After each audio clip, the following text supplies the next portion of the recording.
Thank you for watching this free video tutorial from mographplus.com. Please make sure to visit our website and check out our premium courses for Cinema 4D, 3ds Max, Arnold, V-Ray, Maxwell, motion graphics, and much more. And also please make sure to subscribe to our YouTube channel and follow us on Facebook, Twitter, and Vimeo to enjoy our free video tutorials. In this section we discuss global illumination, or GI. Global illumination is a series of algorithms to make lighting in 3D renders more realistic and look closer to how light rays work in real world.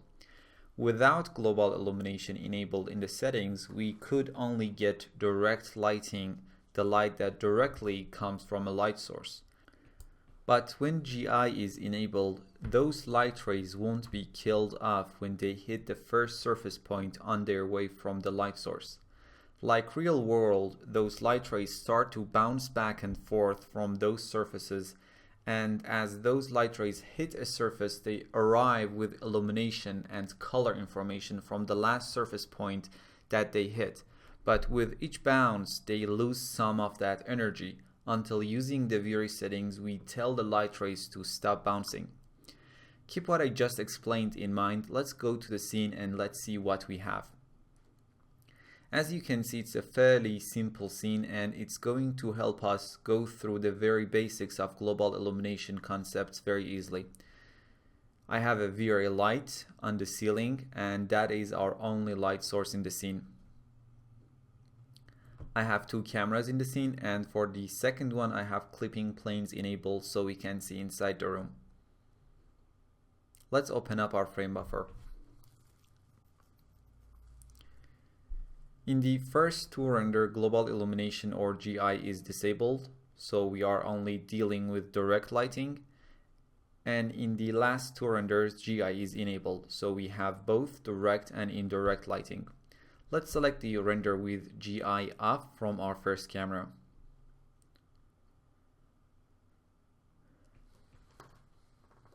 Now let's see how light rays function in real world. So first, the light rays are cast from the light source into the scene.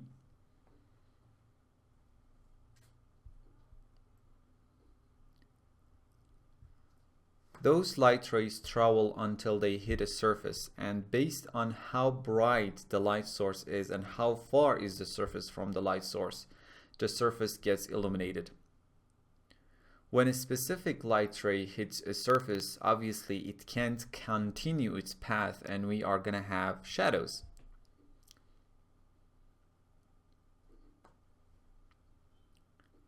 Right now the shadows are very dark. That is because GI is off and we won't allow our light rays to bounce back and forth between surfaces, and they get killed off as soon as they hit the first surface on their way from the light.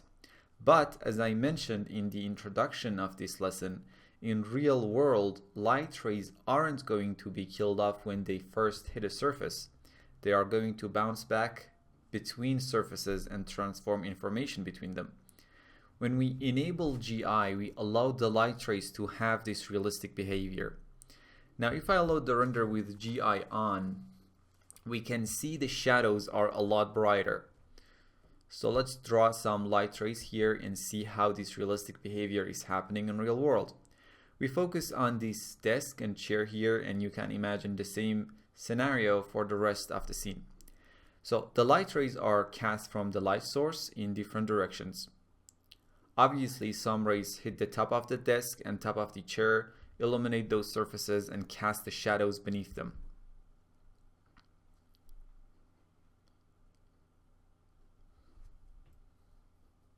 Now let's imagine a light ray hits the floor near the chair and the desk.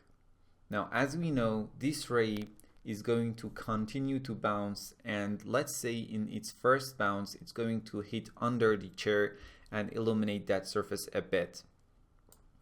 It bounces from that surface again, and based on its vector it's going to probably hit the areas with the dark shadows beneath the chair, and therefore making the shadows a bit brighter.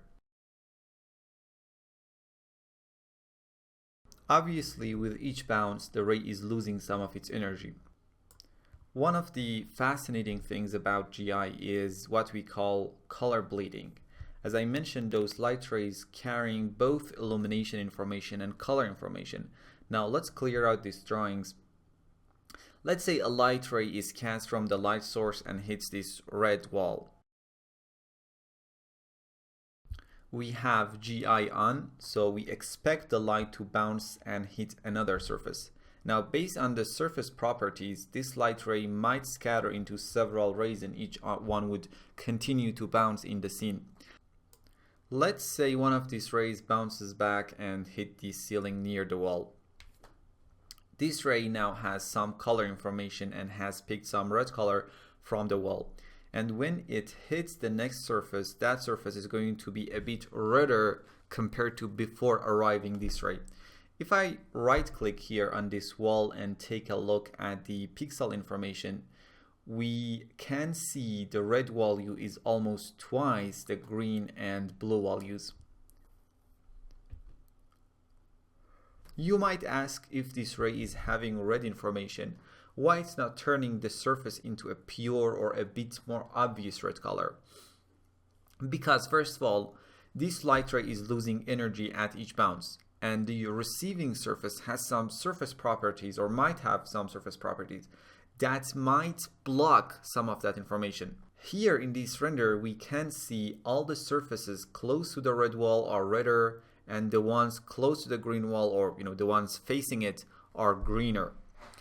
In this example, we use some lonely rays to explain how light functions, but in fact, for each scene, we are dealing with millions of rays, and that's why the renders are often takes a very long time.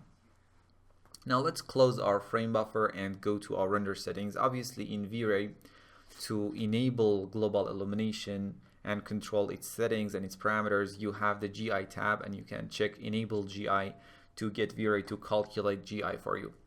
For starters, let's make sure the interface is set to default. Obviously, you can click on this button and change the UI to advanced or expert and reveal more options, but in this case, we only need the default options.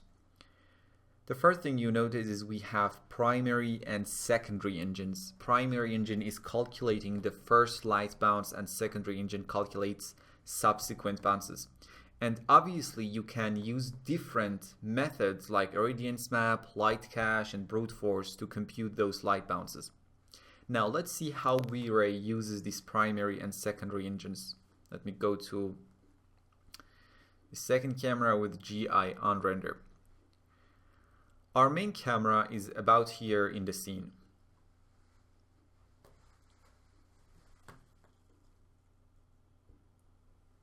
Now, in order to determine what is in the view, V-Ray casts the first rays from the camera into the scene.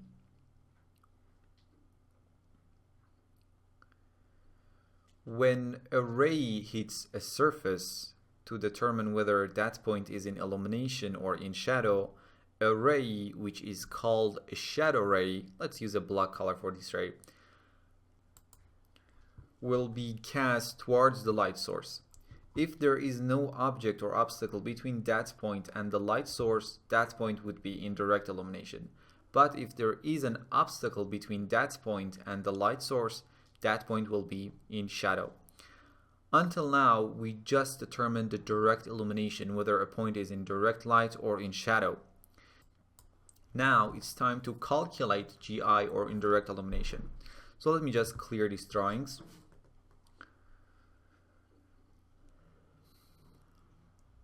The color I'm using here are for pure presentation and have absolutely no specific meaning or role in the calculations.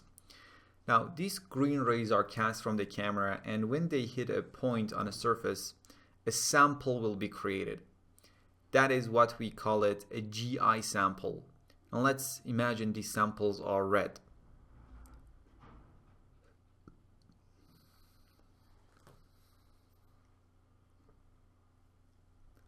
Now, from this point or sample, which we already have its direct lighting information, whether it's in direct light or shadow, the first primary GI engine comes to play and sends out a hemispherical burst of rays into the scene to gather information from the scene. So if a ray hits the green wall, based on the distance between the sample and the wall, that point will get some of that green color from the wall. And if another hemispherical ray or primary ray, let's say, hits the red color on the other wall, let's say that red wall is closer to the sample point compared to the green wall, now that sample point will gather more red compared to green. That's what the primary engine does. But we said that in real world, the rays are not going to be stopped when they first hit the surface. From the second bounce, the secondary GI engine comes to play.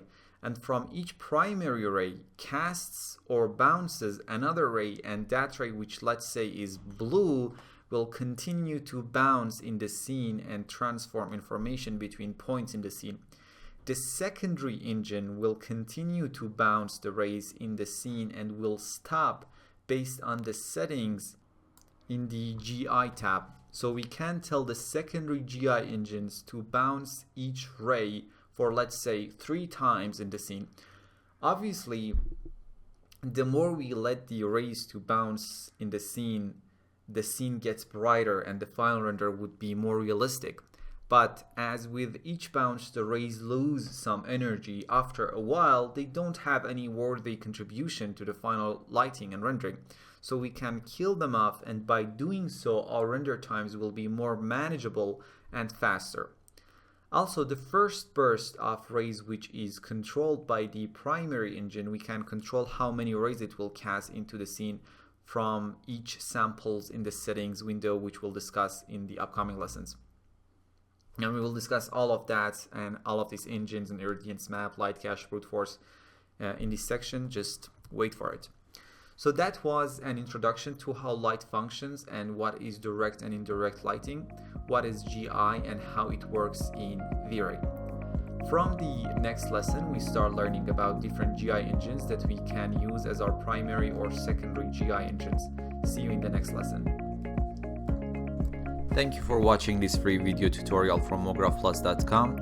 Please make sure to visit our website and check out our premium courses for Cinema 4D, 3ds Max, Arnold, V-Ray, Maxwell, motion graphics, and much more. And also please make sure to subscribe to our YouTube channel and follow us on Facebook, Twitter, and Vimeo to enjoy our free video tutorials.